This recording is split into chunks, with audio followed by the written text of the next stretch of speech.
Twin souls, welcome to my YouTube channel आध्यात्म और विज्ञान। कल के वीडियो में हमने माता शैलपुत्री के स्वरूप की चर्चा की थी, जिसमें हमने माता शैलपुत्री को एक अलग दृष्टि से देखने का प्रयास किया था। आज हम चर्चा करेंगे माता ब्रह्मचारिणी की। माता ब्रह्मचारिणी की अगर मूल कथा के बारे में कहा जाए तो वैसे आपको पता होगा ही, लेकिन फिर भी मैं एक बार बताऊंगी कि जब पार्वती को ये एहसास हो गया था कि शिव उनके सोल पार्टनर हैं, उनके ट्विन हैं, तो उन्होंने क्या किया था, उन्होंने उन्हें प्राप्त करने की इच्छा से साधना शुरू की थी। उन्होंने ब्रह्मचारिणी का रूप धारण किया। उन्होंने ब्रह्मचर्य व्रत का पालन करते हुए, तप करते हुए शिव को प्राप्त किया था। तो अब इसमें देखिए माता पार्वती ने क्या किया। माता पार्वती ने ब्रह्मचर्य व्रत का पालन किया और पूर्ण रूप से अपनी यात्रा पर ध्यान केंद्रित किया। उस यात्रा पर, उस तप पर, उस तप के नियमों पर, हर चीज़ पर उन्होंने ध्यान केंद्रित करते हुए क्रमबद्ध तरीके से कदम बढ़ाए थे। पूरी तरह से वैराग्य धारण किया था और उस वैराग्य में, जब वैराग्य की का फेज़ आता है तो उस वैराग्य में जिसे प्राप्त करने की इच्छा है उसे भी मन से निकाल देना होता है। तभी तो आप पूरी तरह से अलग हो रहे हैं, तभी आप उन सारी चीज़ों पे विजय प्राप्त कर रहे हैं जिन पर आपको जीतने के लिए ये यात्रा दी गई है। उस हर बुराई पर विजय प्राप्त करनी होती है जो हमारे अपने अंदर विद्यमान है, जो हमें हर समय घेरे हुए है। लेकिन होता क्या है कि हम अक्सर उन पर विजय प्राप्त करने की कोशिश नहीं करते हैं। अगर हम में से एक कमी थोड़ा दूर हो गई तो हम ये सोचते हैं कि हाँ, हम अब बहुत महान बन गए हैं, हम में बहुत विशेष गुण हैं, विशेष पावर्स हैं। लेकिन वो विशेष सोचने वाली जो चीज़ है वो भी हमारी कमी ही है। क्या हुआ, हमारे अंदर अहंकार आ गया।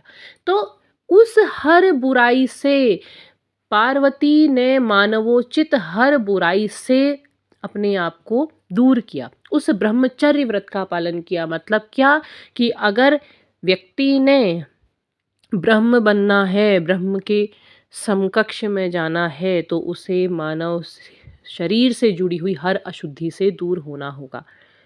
वहाँ से जब वो दूर होंगे तभी वो उस स्थिति तक पहुँचेंगे जहाँ पर वास्तव में देवत्व की बात की जाती है, जहाँ पर कहा जाता है कि डिवाइन। अब इसमें एक चीज़ और देखिए कि माता पार्वती ब्रह्मचारिणी का रूप धारण करती है तो वो क्या करती है, उस स्वरूप को देखेंगे तो क्या है, वो सफ़ेद वस्त्र धारण करती है। उन्होंने सफ़ेद रंग की साड़ी पहनी हुई है। उनके एक हाथ में कमंडल है, एक हाथ में है माला। माला क्या दर्शाता है? माला दर्शाता है नाम जप को।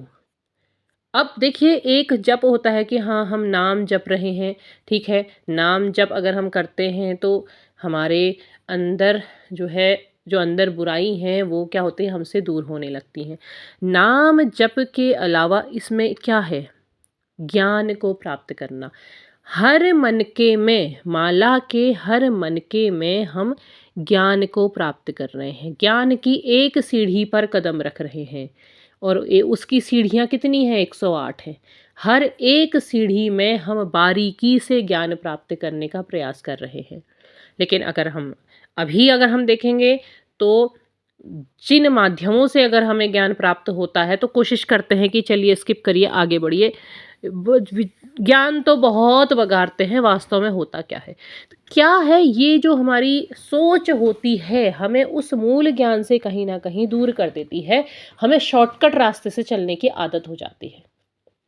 आप देखेंगे कि आप रास्ते पे जा रहे हैं, अगर आपको रास्ता शॉर्टकट मिल रहा है तो आप लॉन्ग कट वाला रास्ता कभी नहीं अपनाएंगे। आप कहेंगे कि हाँ, इस रास्ते से हम जल्दी पहुंच जाएंगे। लेकिन जल्दी तो पहुंच गए, ठीक है, लेकिन हुआ क्या, उस रास्ते में जो बहुत सी चीज़ें थी, जो छुपी हुई थी, वो चीज़ें तो हमें प्राप्त हुई ही नहीं। परीक्षा के लिए भी होता है। बच्चे परीक्षा देने के लिए बैठते हैं तो वो सोचते हैं कि कुछ ऐसी मास्टरमाइंड बुक मिल जाए जहाँ से हमें कम पढ़ना पड़े और हम परीक्षा पास हो जाए। लेकिन मूल किताब के अंदर जो ज्ञान छिपा था उससे वो दूर हो गए, उन्हें वो पता ही नहीं चला कि वहाँ क्या था। तो ज्ञान, वो जो मनके की माला है, जो माला है, उस माला से है ज्ञान, ज्ञान प्राप्त करने का। अगर आप देख रहे हैं तो वो क्या है, उसमें उन्होंने उस यात्रा में पूरे ज्ञान को ग्रहण किया, उस ज्ञान को पूरी तरह क्या करा, अपने मस्तिष्क में भरा, अपने अंदर उसको स्थापित किया। तभी तो वो जो आसपास, जो उनके शरीर में बुराइयां थी, जो उनके आसपास की बुराइयां थी, उन सब से वो ऊपर निकली, उन सब से ऊपर जाकर के शिव तक पहुंचना। शिव तक पहुंचने का अर्थ ही वही है कि संसार की हर बुराइयों को पूरी तरह जब समाप्त आप कर देते हैं, अपने कहाँ से, अपने अंदर से पूरी तरह समाप्त कर देते हैं, तब आप शिव बन सकते हैं, तब आप शिव को प्राप्त कर सकते हैं। उनके दूसरे हाथ में देखिए, उनके दूसरे हाथ में क्या है, कमंडल, जिसमें क्या है, जल भरा हुआ है। जल क्या है, जल है ज्ञान का प्रतीक। जैसे जैसे आप अपने अंदर ज्ञान इकट्ठा करते जाएंगे तो आपका जो गागर है उसमें सागर भरेगा। ये क्या है, आपका मस्तिष्क एक गागर की ही तरह है, गगरी की ही तरह है, कमंडल की ही तरह तो है। जब आप ज्ञान प्राप्त करेंगे तो ज्ञान रूपी जल क्या होगा, वो आपके अंदर इतना भर जाएगा कि आपकी छोटी सी गागर में विशाल सागर विद्यमान होगा। लेकिन होगा तभी जब आप उस ज्ञान को प्राप्त करने के लिए प्रयासरत होंगे, उस ज्ञान को प्राप्त करने के लिए पूरी तरह से प्रतिबद्ध होंगे, तब आपको वो ज्ञान प्राप्त हो पाएगा।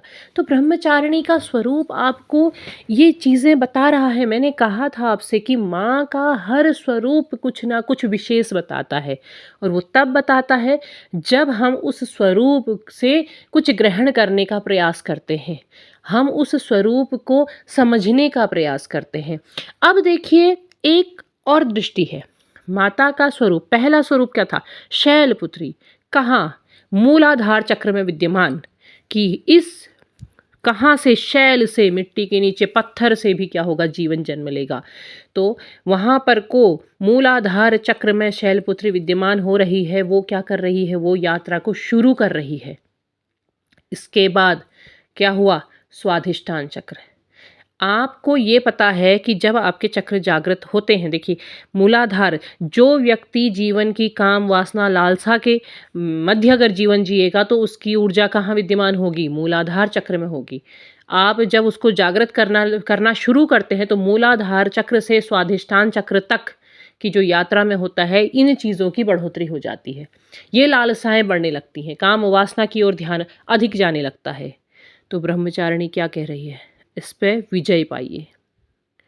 तो स्वाधिष्ठान चक्र में क्या हुआ, ब्रह्मचारिणी स्थापित हुई। अगर आप अपने अंदर की इन कमियों को पूरी तरह समाप्त करने का प्रयास करते हैं, इन लालसाओं से जब आप दूर होते हैं, तब आप क्या कर रहे हैं, ब्रह्मचारिणी, ब्रह्मचारी की तरफ जा रहे हैं। और तब आपका जो वो चक्र है वो तब जागृत होगा जब आप उन कमियों पर विजय प्राप्त करेंगे।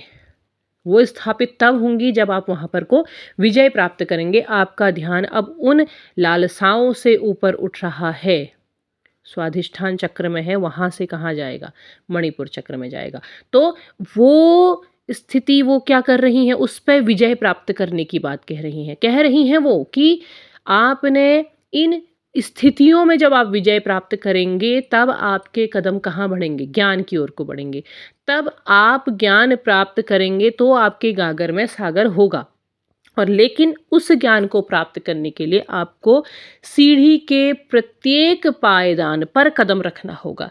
माला के मनके को, हर मनके को केवल पढ़ना नहीं होगा, उसे गढ़ना भी होगा, उसे समझना भी होगा, तब आप उस पर विजय प्राप्त कर सकते हैं। तो ये है व्याख्या मेरी माता ब्रह्मचारिणी के विषय में। उम्मीद है आपको पसंद आएगी। यदि पसंद आए तो प्लीज़ लाइक, शेयर, सब्सक्राइब करें और कमेंट बॉक्स में लिखें जय माता ब्रह्मचारिणी।